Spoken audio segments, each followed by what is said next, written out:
Sashitale, everyone, and welcome to the lesson 2 of Intermediate Tibetan course. And today we will be discussing some types of verbs. So it should be understood that we're not going to discuss in a great detail about the verb. This will be done during our discussion of the commentary on the gender science by Tumi Sambuddha. So this will be done during our course in Tibetan grammar regarding the commentary of the gender science. So in which we're going to talk in more details about the types of verb and also the rules pertaining the spellings of each of the terms. So here we're going to only touch the topic about verbs in a very general understanding. And on that, we're also going to see how we can use these understanding in our day-to-day conversation. So, okay, now before we go to the main topic of our lesson today, let us begin from the formalism for today's class. Okay, so it states gyume mi yokpo tang gyu yokpo yin. Gyume mi yokpo tang gyu yokpo yin. So this particular aphorism says that the one without wealth is a servant to other people, and the one with wealth is a servant of the wealth. So this is a general statement that one can use while describing a general situation of the society or the world that we are living in, and we can use this particular this particular aphorism to somehow add a little bit of more detail in the conversation that we're making with people. So normally when we use this particular aphorism, it is in a very general context. So for example, if we somehow see someone who is constantly working for accumulation of wealth, and in those cases, if someone wants to make a comment, then the person can say, for example, they can say, "Tatang, gyume mi yokbo tang gyu yokbo yinba sewatini, one demba reminto wes." So here we are saying that, look, the saying that the one without any wealth is a servant to other people and the one with wealth is a servant of the wealth, isn't it so true? So it could be used in few scenarios. For example, if we observe that an already wealthy person is still striving to accumulate more wealth, then we can use the same phrase stating that the one with wealth is a servant of the wealth. So in this way, we can use this particular aphorism in a very general conversation. Lasso. So with this, let us begin our lesson today. So today we're going to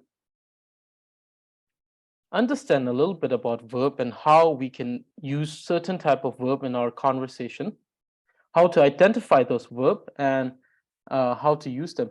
In the previous class, we have already discussed quite a number of ways we can use the different tenses. So past and the future tense in our conversation. So in this class, we're going to understand furthermore cases where we can use the verb and understand verb in a conversation in not only as a present, future, or past tense, but in other usage cases. So the first one is the general introduction. Here we have this one verse. This is the pledge of composition from the text 30. So here it states, Sumjubale, Laba Gungi Shi Zinjin, Rikje Mao Namgi Gyu, Mingzi Jobo Gungi Shi, Yige Jowa Shebar Cha. So we're going to understand this particular verse in a way that it tells us how studying and understanding of verb and other types of word is important, and how this becomes the foundation of all practices, be it practice in terms of dharma or any other practices. So, sungbatar na sumjubaru yiki jorwe mingtang siktang joba summo laba kyunki shimatang temi rikjemawe kechen tamba namki shinto jebe gyuyang mingtsi josumki shima yikjorin te song zang yiki jo yikjoram pyogi geiki shima mingtsi josumla tonan chogyuni hajangi ke chenpo shire. So so this is the Tibetan. Let me read the English. So from 30, it is the foundation of all practices, be it the practice. And here, while the commentary has been made in the commentary by Siddha Rinpoche, in his commentary as the oral instruction to Dharmapata, in which he states that here the practice should be understood as the three fundamental practices of Buddhism. So it is the foundation of all practices, wealth of the learned scholars. I shall state here union of words, which is the basis of names, words, and statements. Only that, but it, which is the foundation of names, words, and statements, is also the highly cherished wealth of the great learned scholars. Therefore, it is very important to study the systematic union of letters, which is the foundation of names, words, and statements, which is the foundation of Tibetan language. So now we see that here we have three different types. So the union of words. So first comes the foundational, the basic sounds, the vowels and the consonants and the basic sounds. The union of these basic sounds makes terms. And in terms, there are the naming words, names, mingzi or ming, and then there are words which refers to terms other than naming words or names, and then statements. So normally we have the term here, you see, ming. It refers to the general term, the existing term. Every existing term is understood as ming.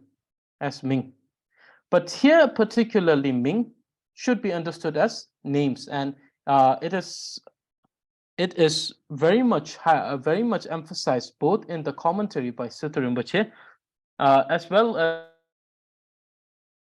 to the Tree of Excellent Speech, that the ming should be understood as naming words here with the small letter n, which means names given to phenomena. Like we have in Tibetan, we have tep, ri, tershi, siring. These are all names. So here, the union of words gives a rise to the names, naming words, and words, which are all the terms which do not come under the naming words or the names. So for example, we have the adjective, delsi. We have the action word, chesi. We have the ornamental word, gensi. We have the sigdro, companion words. We have sigte, particles. All of these comes under the category called words. And the combination of names and words makes statements. And so understanding the union of these letters, systematic usage of these letters, which gives rise to the names, words, and statement, and also the systematic union of these letters, which give rise to these three, and then the union of the names and words. And to understand this systematic union of letters, for example, in words, to understand what is delsi, describing or adjective, describing word or adjective. What is gensi, ornamental words? What is chezi, verb, action words? What is sikto, companion words? What is sikte, particles? Is also the foundation of Tibetan language, to understand all of these. So when we talk about it, let me just emphasize a little bit about this, though it may or may not have direct relevance to this, but when it comes to the 30, it talks about the fundamental union of, it talks about the basic system of union of words. And then it talks about the different particles. Whereas when it comes to the gender sign, it talks about the association of different affixes, for example, the suffix, the prefix, to the foundation of name. And also talks about the tenses and different types of verbs. So therefore, we see that with both of these texts, we're able to understand how to use different particles, as well as understanding the verbs and how the spelling of each of these tenses of the verbs originates, the rules defining them. So therefore, it is very important to understand the verb, and also verbs is a very significant, it has a very significant part in the Tibetan language. We already discussed that every statement must have a verb. So therefore, to understand what the verb is very important when we are making or initiating a conversation, to use the correct tense. Lasso, chazi ni chawe yula penne cheba tang, rangi ki nele poa tang, gugu so tunbe zila chazi ser. Okay, so chazi ni chawe yula penne cheba tang, rangi ki nele poa tang, gugu so tunbe zila chazi sers. Okay, so verb or action word is a word that shows a motion of the object. So motion in a way that something being displaced from a place that it was resting upon, or other type of movement. And it also refers to harm and benefit done to the object. So particular action done on the object, which either benefits it or it harms the object of the verb. And these type of word that shows the motion of the object or harm or benefit done to the object is known as verb or action word in Tibetan. And a little addition here, one must also know that the change in the mental state is also considered to be a verb here. Or affecting the mental state is also, for example, something that affects someone to become happy or sad.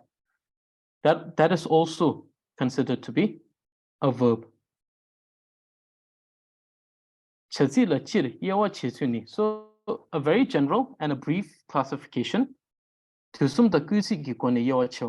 classify on the basis of tense being the present, past, future, or the imperative case. Which means classification as a transitive or intransitive verb. And later, when we discuss these, there will be more in-depth understanding of these transitive and intransitive verb. But here we're going to only touch this in a very surface understanding. So, two classifications.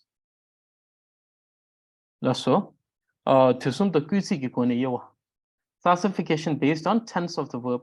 So we have already discussed in the previous class about the present, past, and future. And we have also seen certain usage of this in daily conversation. So today we're going to understand the imperative case form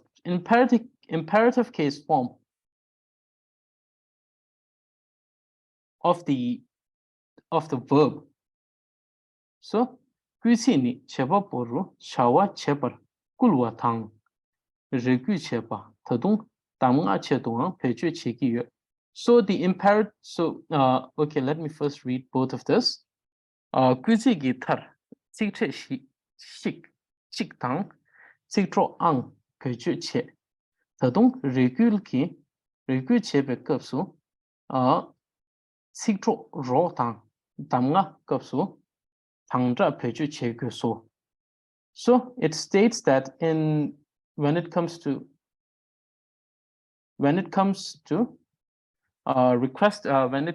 the imperative as command. So okay, let me so there are three usage cases. Imperative to command. Imperative case verb can be used to command someone, to request to someone, or to advise someone. Okay, so an imperative form of verb is used to command someone, that is here, chepa por kulwa. So this means to command someone, to order someone to do something. Then the second one is used to request to someone, that is regu chepa. Regul means to request someone to do something. And to advise someone, that is tamnga means to advise. So those who are also joining me from the grammar class, last time we discussed the imperative as to advise. The particle of tang is also used in order to give advice to someone. So therefore, this is the case where you advise someone, to advise someone. So the particles shik, chik, shik, which is known as the alternative particles, these shik, chik, shik, and the companion word ang. So this is very common in the colloquial system. We say ang. So it is used for someone that is either someone younger than you and someone that you know well. It could be a student. It could be a younger sibling. It could be a child. So for those, you can use ang to command or to make something, to stress upon something, to put stress upon, to emphasize something that needs to be done. Are used after an imperative form of verb to command someone. Then, moreover, the companion word rock. So we have the companion word rock, which can be used with the imperative case to clarify imperative case as to request to someone. So if you have the imperative form of the verb and then you accompany that word, you associate the companion word rock with that particular verb, then that verb becomes to request someone to do something. And the particle tang is used to clarify the imperative case to advise someone. So just like those of you who joined me for the grammar class, as you have seen, this is the same here. To request someone, you add tang after the imperative form of a verb. Okay, so let me just provide some example. For example, I'll give the same verb, but we can use that in the, so let me see if okay, so let's say if we have the means do, so 学习, which means do. So 学习. Then we have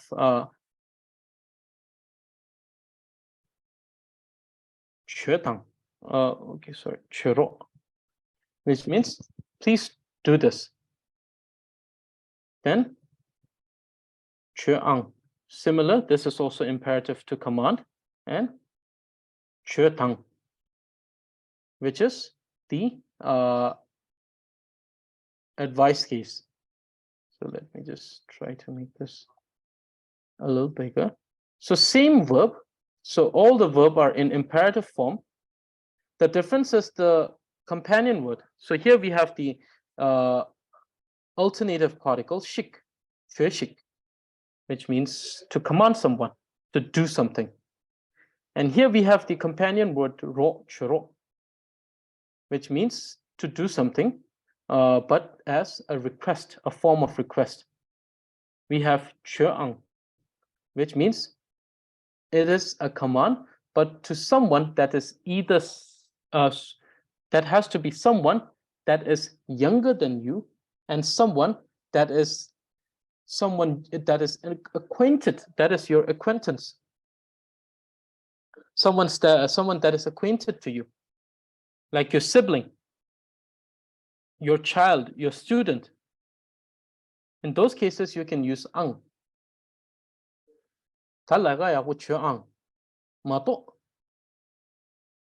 Means now do the work, do this work neatly, or do a good work otherwise. So we see that this is to command. This is to advise. To advise someone. Do your work well. You will learn from it. For example, we can say, do your work well, and you will learn from it. If you do your work well, and you'll be able to learn a lot from him.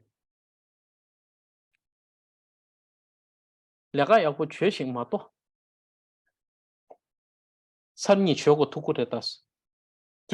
your work well, or you'll have to do it twice. So we see that these two are to command. This is as a request, and this is as an advice. Same imperative form. But we know that by the addition of these companion words, the addition of the companion, we already discussed that during our previous class, that it's not only the spelling. Definitely the spelling tells us which tense it is. But sometimes when certain verb which doesn't seem to have variation throughout the tenses and the imperative form, we have to pronounce it. We only are able to understand which tense we're talking about, which tense we need to understand this in, by hearing the companion word. So here we have the particles and the companion words, which makes us understand if it's an imperative case verb to command, to request, or to advise someone. Lasso. So this is the imperative form verb. Now, the other classification is the classification as transitive or intransitive verb. So this one should also be understood. So this comes from the commentary of the gender science.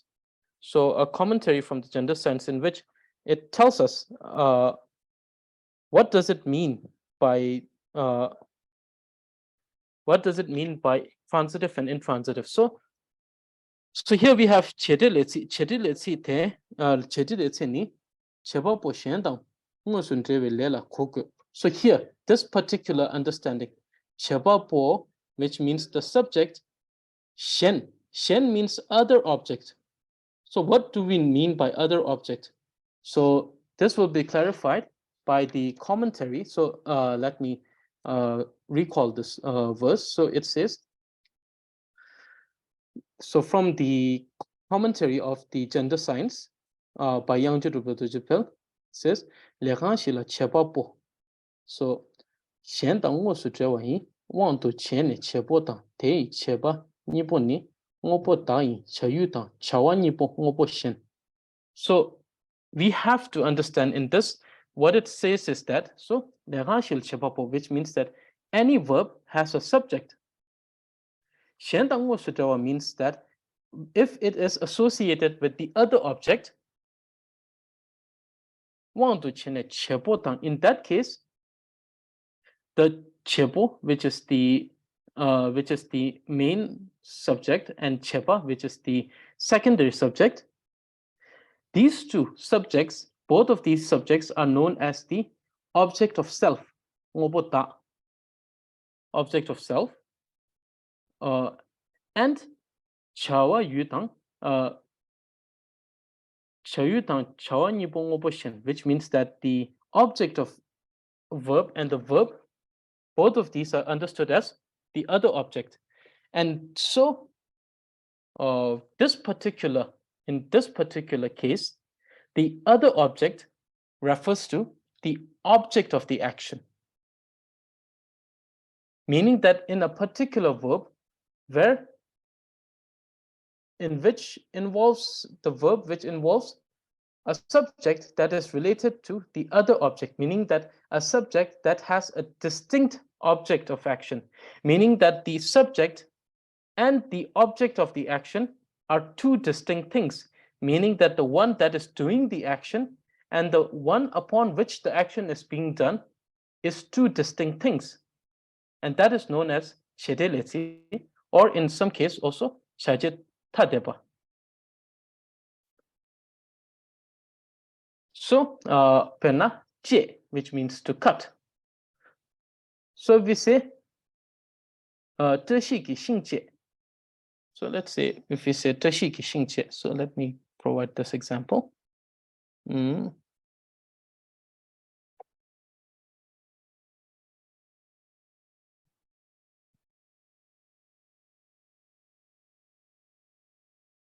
In this case, we see that the subject, the one that is cutting, is teshi, which is the subject. And this subject, chebaobo, has a distinct object, yu, which is xing here. So the one that is cutting is teshi. The one that is being cut is the tree, or it's the tree at the moment. So we see that the action of cutting has a distinct subject and object, meaning that the one that is cutting and the one that is being cut are two distinct objects. And so this is known as chedele. Cha means chawe the object. Che means chabapo, the subject. Tadeba means distinct. So distinct object and subject, or chedeleti.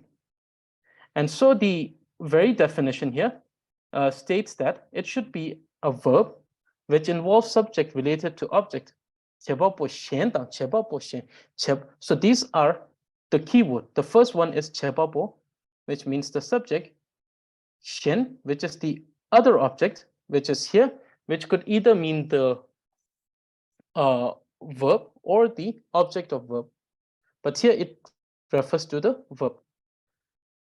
Sorry, here it refers to the action object of the verb. Sorry, object of the verb. So here, the subject has a relation or is related. The subject of the verb is related to the other object, which is the object of the action that is distinct from that very subject. So therefore, we can either use the term chedeleti or we can also use the term chaje tadeba. Cha, object, che, subject, tadeba, distinct. Or chedeleti.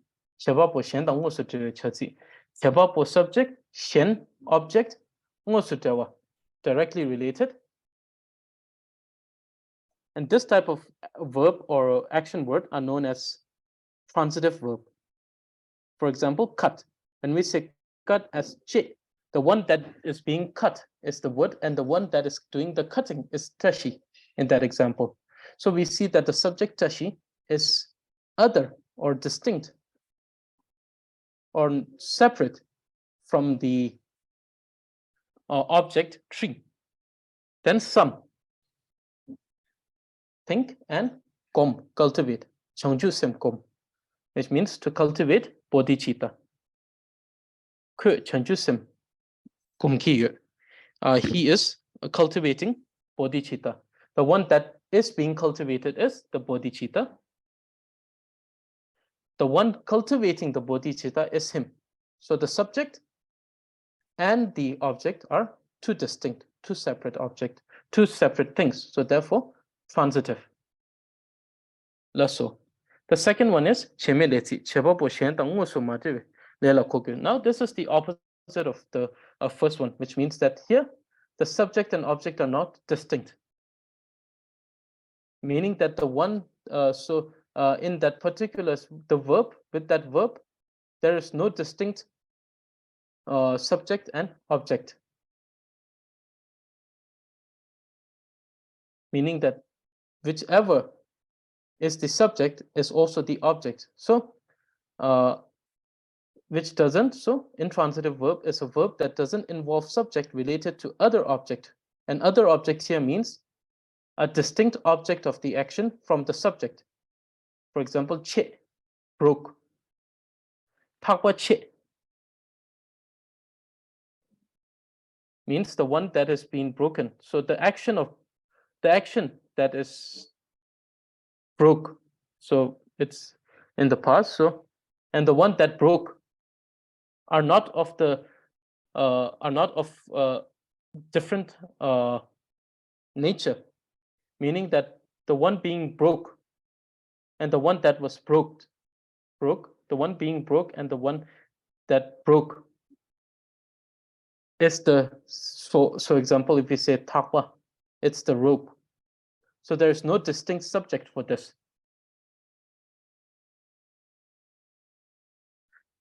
So therefore, this type of verb is called chemeleti or intransitive verb. Che, to recall. And kom, which means adapt.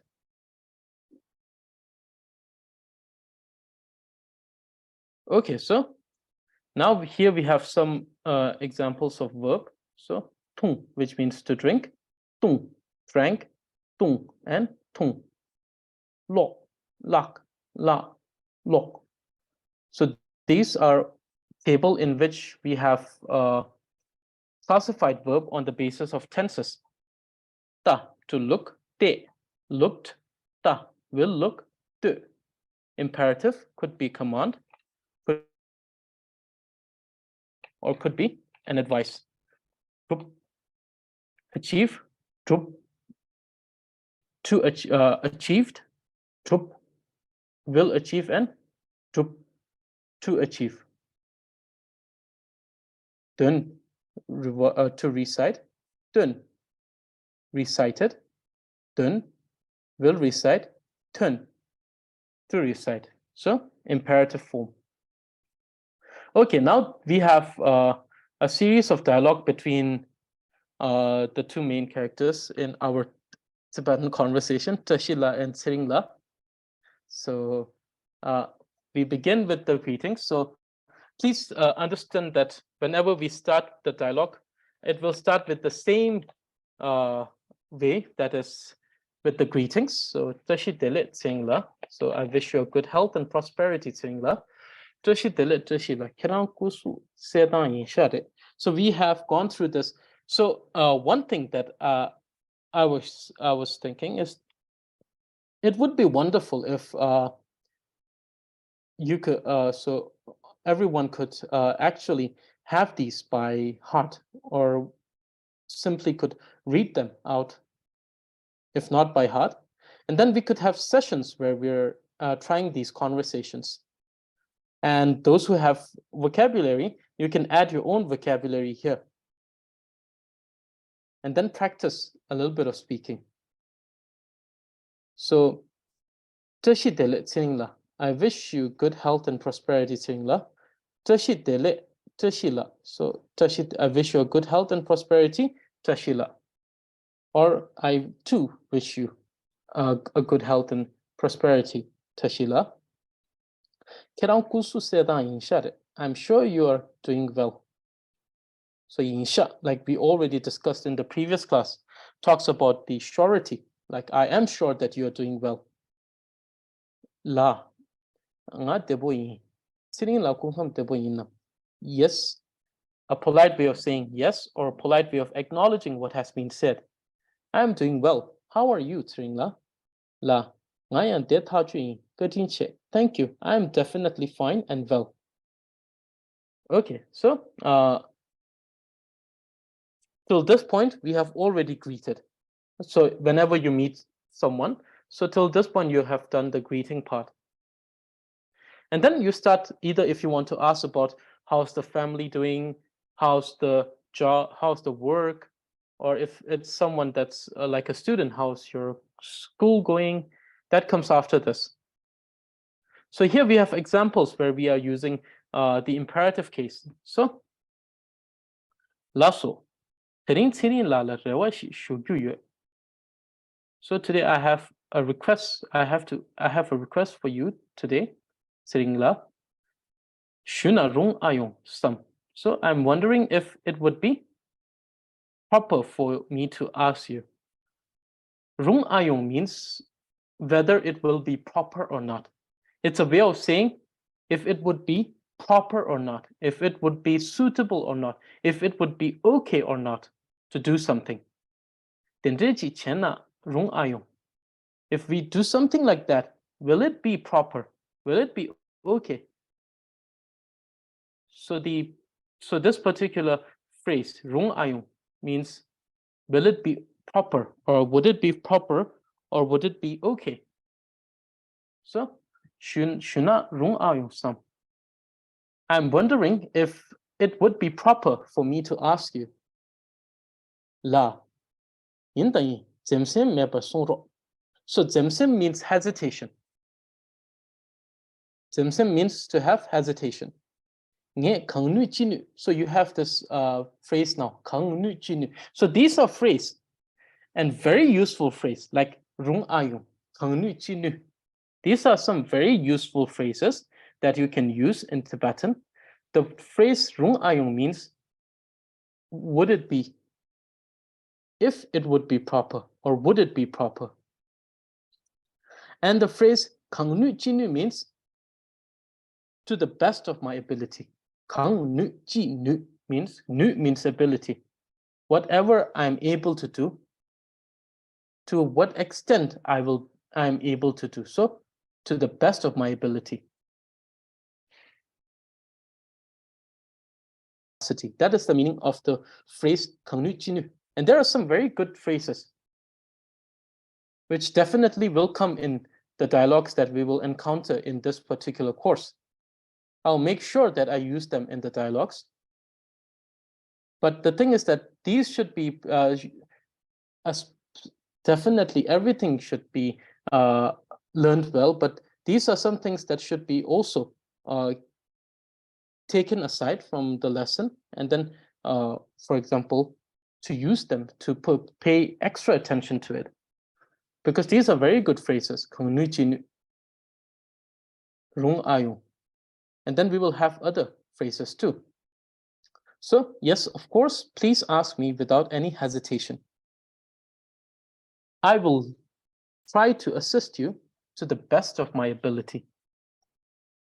So, laso kadinche.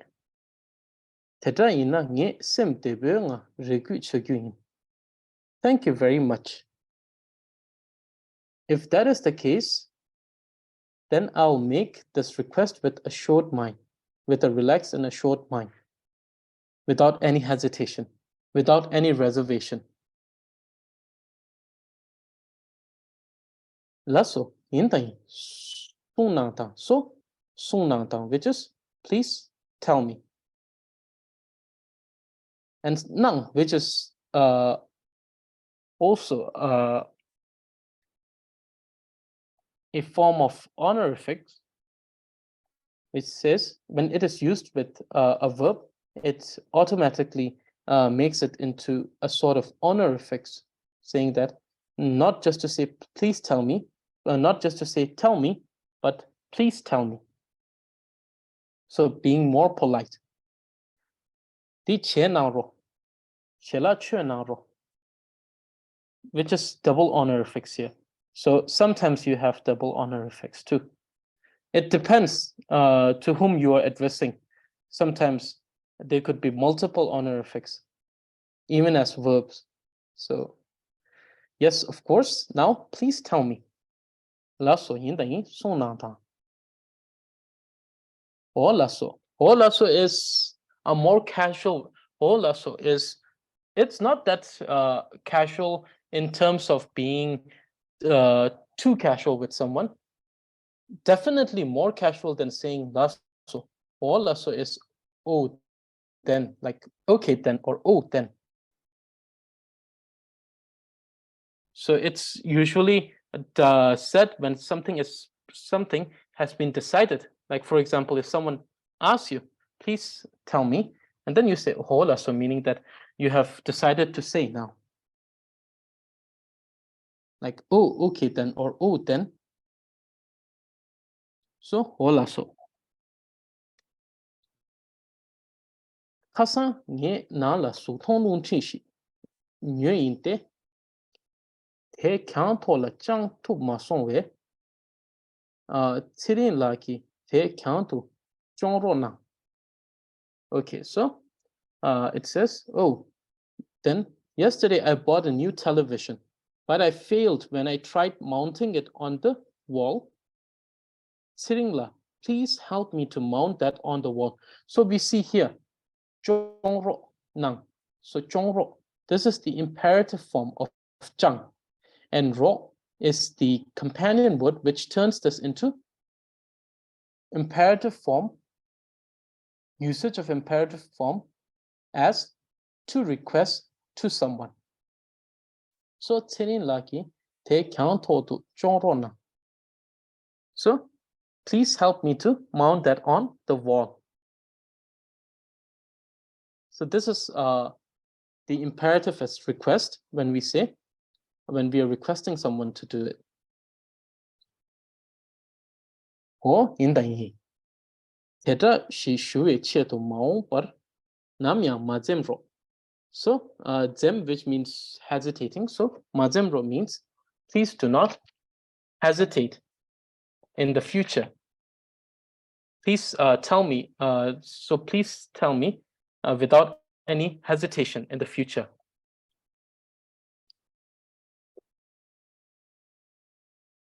Oh,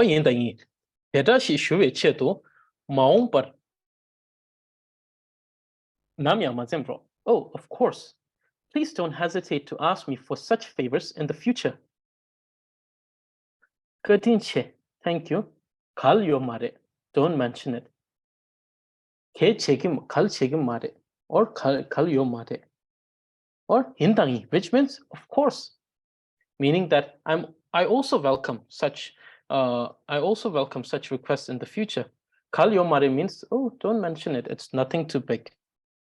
Meaning that it wasn't any thing big for me, or in a way saying that it wasn't a lot of trouble for me. It wasn't a lot of trouble for me. So of course, in the next time, please say the same without any hesitation. Then you can say kalyo mare. Or in sometimes we also use this term kawa kawa, meaning that, oh, there is no need to say thank you. So this depends on how well you know that person and the extent of accepting that thanks. So kalyo mare, ke chegu mare, yin tang yin. So you can use any of these. So here we have used kalyo mare. Don't mention it. Okay. Tsiring lala tering kandi shugyu shi du. So this is a different scenario. So Tsiring la, I have a question to ask you today. Laso kare retam sungro na. So what is it? Please ask me. So this is the imperative form as request. Okay, what is it? Please tell me. Laso kasane gozu te nintar chuzue chi gom gyagyu ha che par hin. Yin yang saja chi la dindra gyuen ringbo.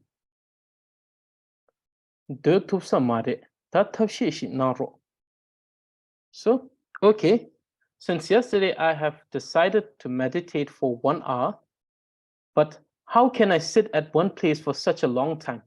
Please offer me a solution. So, that tapshi shi naro is, please offer me a solution. Please comes from the word ro. And nang is offer. Okay. La dilani tapshi chi le yo mare. Teni nin tangbu kama kashe tang, tene nintar kama kashe ring to tone, ringpor ma topar, chuze chi lazam gom kya tupki te. Okay, there is only one solution for this. That is, on the first day, just sit down for a few minutes and then increase the duration of meditation a little by each day. Before you know it, you will be meditating for more than 1 hour. So here, ringpor ma tokpar. So this phrase, ringpor ma tokpar, is a very useful phrase. It means before, not before too long. Which means that you can do this and not before too long, it will manifest a particular type of, a particular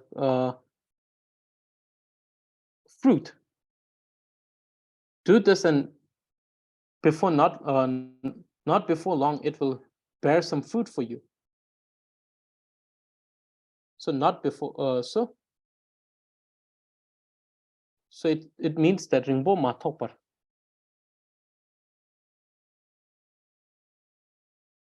So before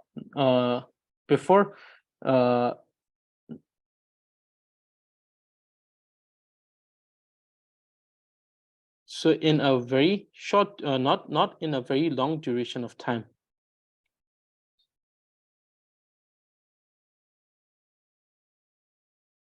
So ringbo ma tokpar, it's a very useful phrase. So before not long, or before a very long time passes, it will manifest a particular fruit. So ringpor ma tokpar. So before long, it will manifest something. Laso katinche te tishin chagyun. Te tishin means to do exactly as being said or as being instructed. So we have the term also tishin shepa, meaning the one who has attained enlightenment in the same manner. Tishin shepa. And then we have the same in the Heart Sutra. Te tishin no. Te tishin te. So te tishin. Exactly like that. And this is also a very useful phrase, 대대신. 인당이 발효말에. So here, of course, please don't mention it. So you can use both 인당이 and 발효말에. Okay, so here we have seen the usage of the imperative case as request. Now, so we see that any verb, so that it can be divided either on the basis of the tense or on the basis of the transitive and intransitive. If we say korwa kor is an intransitive term, which means to korwa, which means to go round, to turn around. So drawa is also chemeleti. So there is the classification based on the tenses and the classification based on the transitive and intransitive. And definitely there is, we can go in more detail about the classification based on the transitive and intransitive, which is done in the text of the gender sign.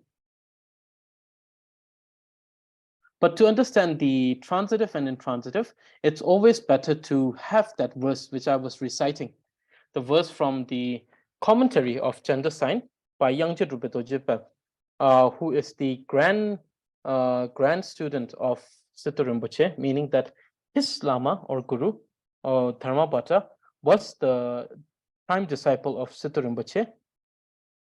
And so he is the disciple of the disciple of Siddha Rinpoche. And he has written commentaries on the 30 as well as the gender sign. So in his commentary for the gender sign, that particular verse, it says, so let me repeat it once again. And I'll also provide this verse. It's from the commentary. It states, so it talks about the chete and chemileti. So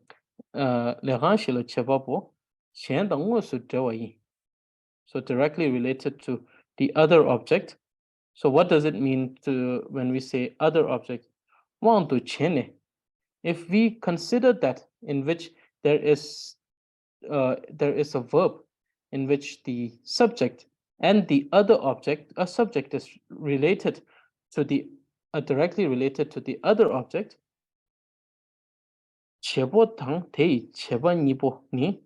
The main subject and the secondary, the primary and the secondary subject are considered to be the object of self, the self object.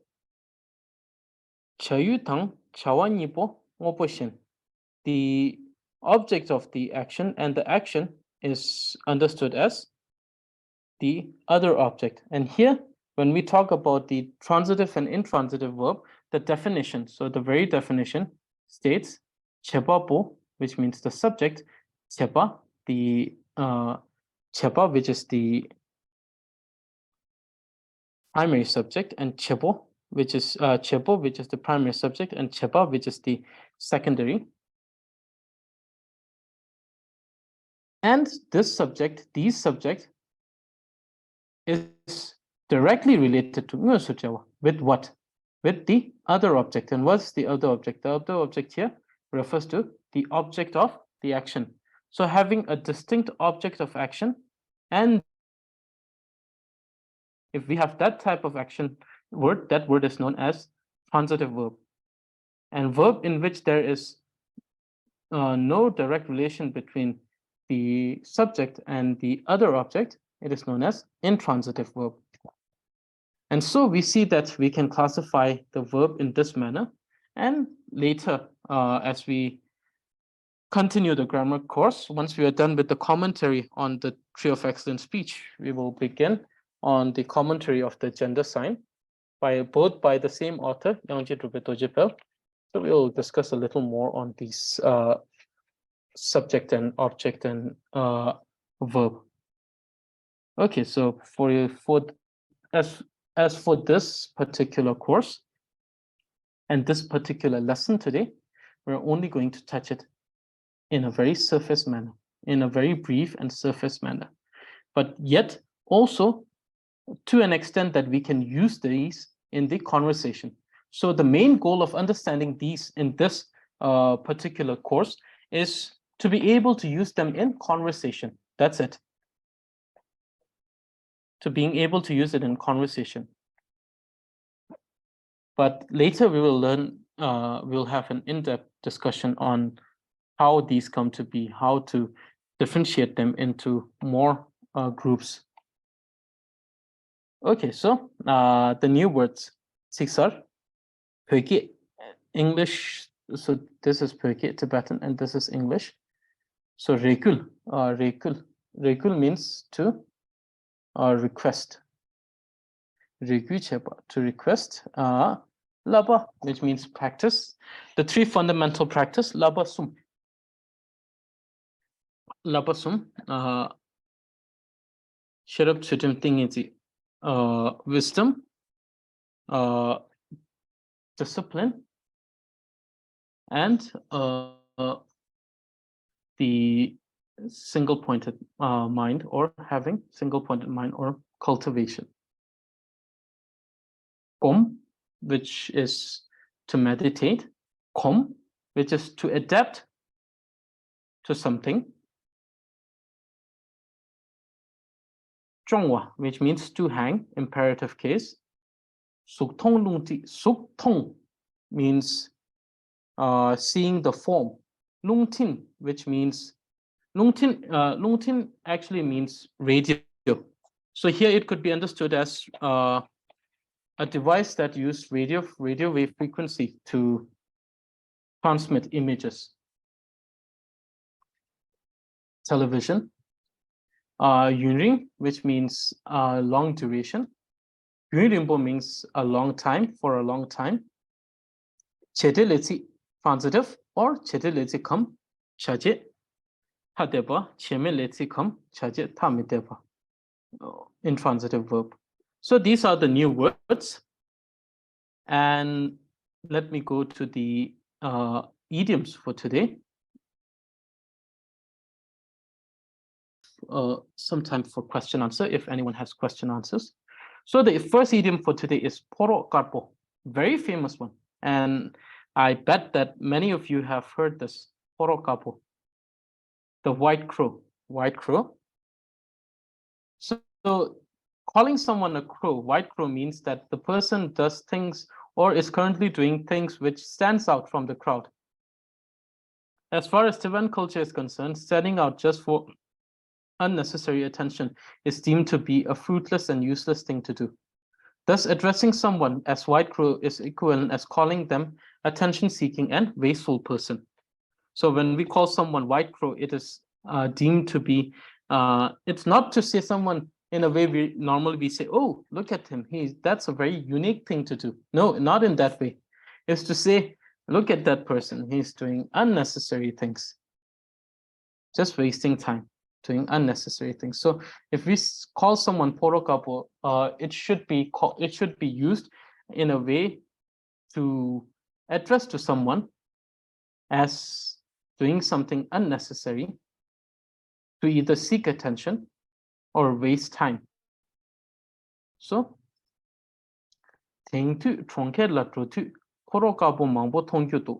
nowadays, when I visit a city, there are many white crows to be seen. So you can use it in this way, or you can say, for example, now this is just for example, let's consider a fictional character like Tashi. Let's say Tashi. Which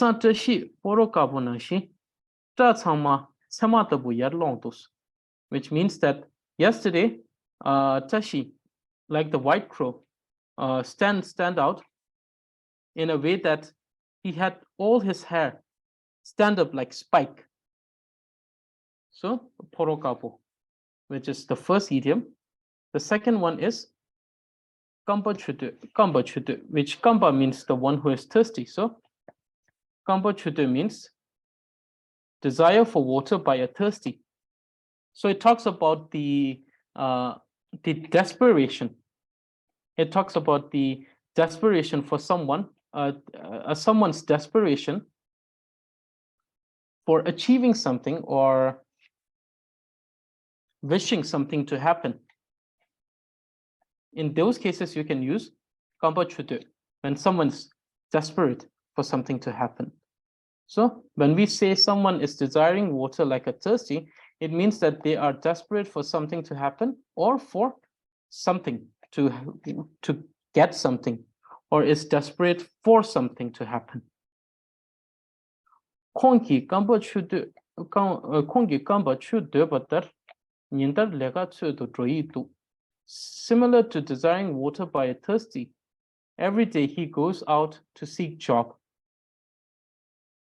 So meaning that he's very desperate to get a job, meaning that he is doing everything. We have that phrase, he is doing everything to the best of his ability or capacity to get a job. And so every day he's going out to seek a job.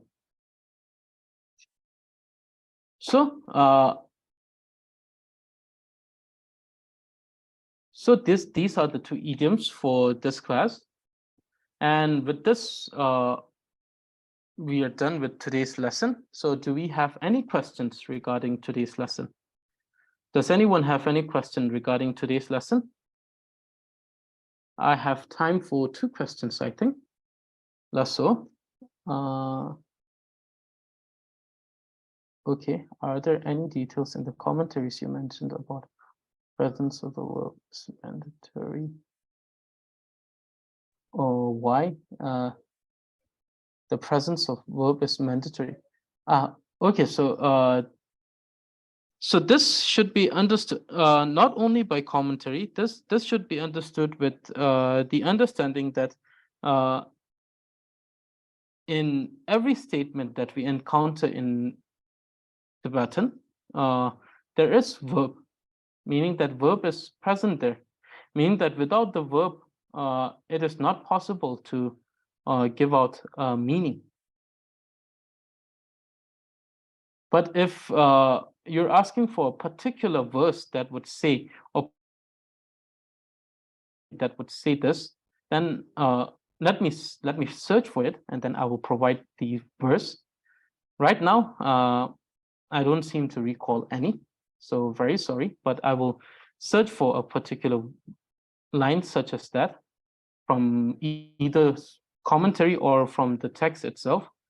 But in the text, we see that we only encounter the line that talks about the verb consisting subject and object, rather than directly stating that verb is the compulsory component of the statement. But it is more inferential. When I say this, it's more inferential. But I will search for it. What is difference between these expressions? So Gyuringbo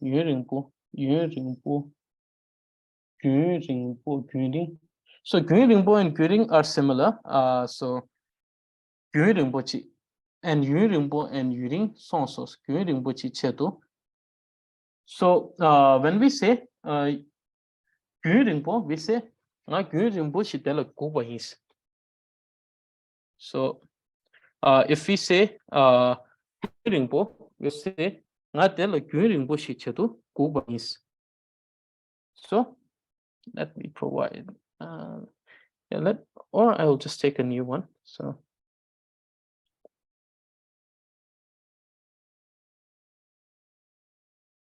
dir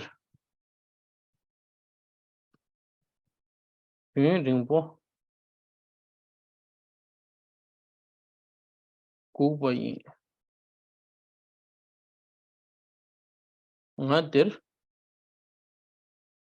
Gugne Yuring song.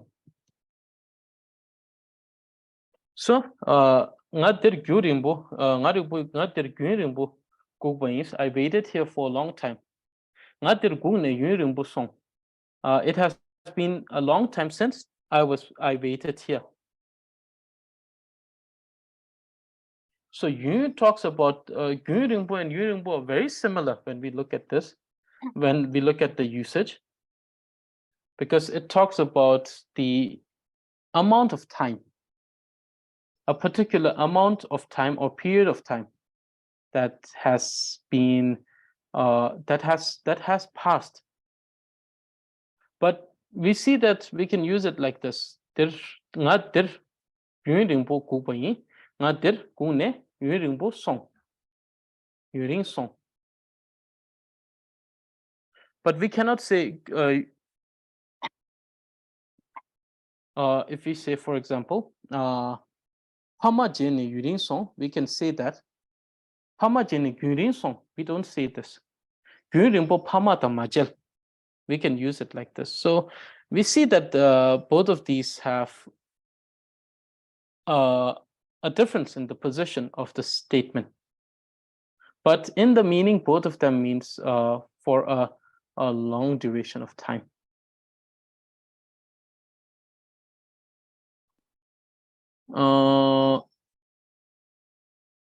Yuring.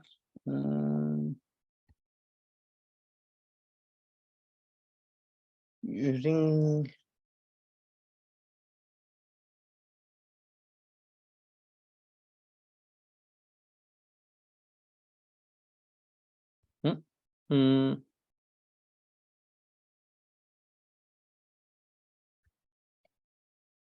Tütü. Yu.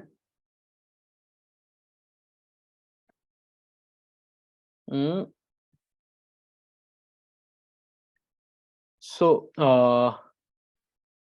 intransitive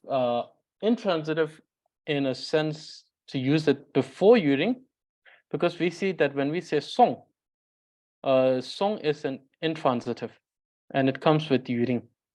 So when you say intransitive, do you want me to use it before yuring? Yuring song, yuring cha. Okay, so I'll think of a statement and then I will post it in the group. So right now, only these two are coming to my mind. So I will post them in the group if that is okay with you. I'll think of the statement and then I'll post it in the group. Lasso. So do we have one more question? Does anyone have any more questions? If they do, I will answer one more question, it seems.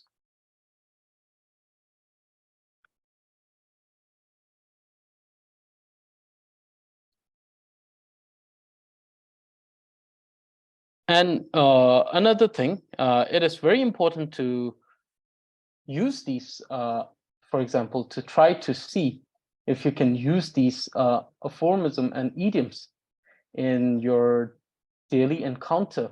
Like, for example, if some of you have the access to conversate with Tibetan people or someone who knows Tibetan, try using these idioms and aphorisms with the particular situation.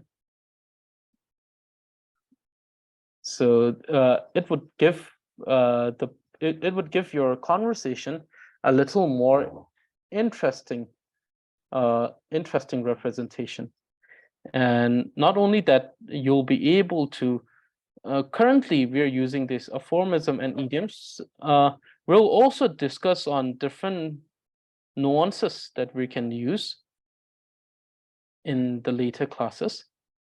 So try using them, and especially those who have access to conversate with Tibetan people or someone who knows Tibetan, try using them and see how it changes the way you do the conversation in your usually. It would be interesting. So do we have any more question? As for the statement I will provide it in the group. So yes, and as for the verse or any particular statement in any of the commentaries that says that verb is necessary, directly states that verb is necessary, I will find and I will post them.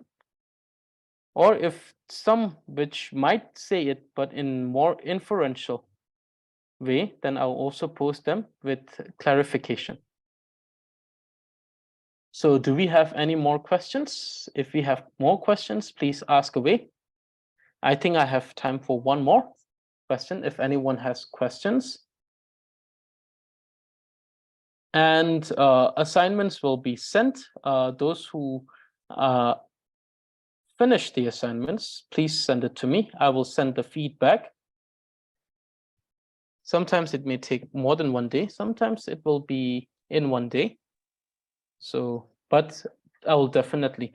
Some of the assignments, if you have sent it in the email, I will have to check them. But it would be best if you send it to me directly to me on Telegram, where I can receive it on the Telegram and I can give you feedback directly. So, Lasso, I have a question regarding the porokapo. Yes. Previously, I used it with a Tibetan friend, like porokapo machetang. But then they say it's tukjang. Is it like, do they teach? Is it very a harsh word to use? Like I said, if you use it with someone, it means that person is a sort of attention-seeking and wasteful person, meaning that that person is doing things that doesn't have a significant value, and that person is just doing that for seeking attention. So more like, imagine it like saying to someone in this way, where you're saying someone, please don't be an attention seeker. So definitely it's something that is not good. But yes, it's not very harsh. I think it depends the one for who you are saying it to, how he takes it, but they take it. But yeah, usually when you say porokapu mache, it means that please don't be either don't be an attention seeker, or don't be someone who is an outcast to the society, meaning something that is very unique from everyone else. So there's another one, another idiom similar to this that we have, but that means that simply means someone who does opposite to everything that everyone else does. Like if someone is going to the east, that is going to the west. So this is something that comes from the particular region that I was born in, from Kham, and from my village, that is in the region of in the district of Ganze, from Karze. So there we have one saying, we say sotoli. So toli is and it's a domestic animal. So what you do is that whenever you go to whenever you have bring your herd and you take them to graze the grass up the mountain, the toli will always go down the mountain. And when every one of the animal comes down to the home, toli will go up the mountain. So therefore, people who do things which are opposite to the everyone else, we call them toli. But this we feel that it might seem similar, but it's not very similar. Horokapo is a little more saying someone who is attention seeking, who is a wasteful person. So definitely. But then it also depends on the person that you're using. If that person is more cool with that, or someone who says, oh, porokapo machi, and someone who can laugh it out, then it's not that harsh for that person. But yes, the very word is used in order to embarrass someone, or to negatively to use it in a way to give a negative feedback to someone. Lasso. Lasso. Okay, so this is it for today, and thank you very much for joining in for today's lesson. It was I hope that it was as beneficial as it was for me, and as enjoyable as it was for me. So I wish everyone to have a good day, good evening, uh, good noon, good afternoon, wherever, and good night wherever you are. And I'll see every one of you for the conversation class on today is Sunday, so we have the class on Wednesday. So I'll see every one of you on Wednesday. Tashitele and and I'll see you all for the next class. Lasso.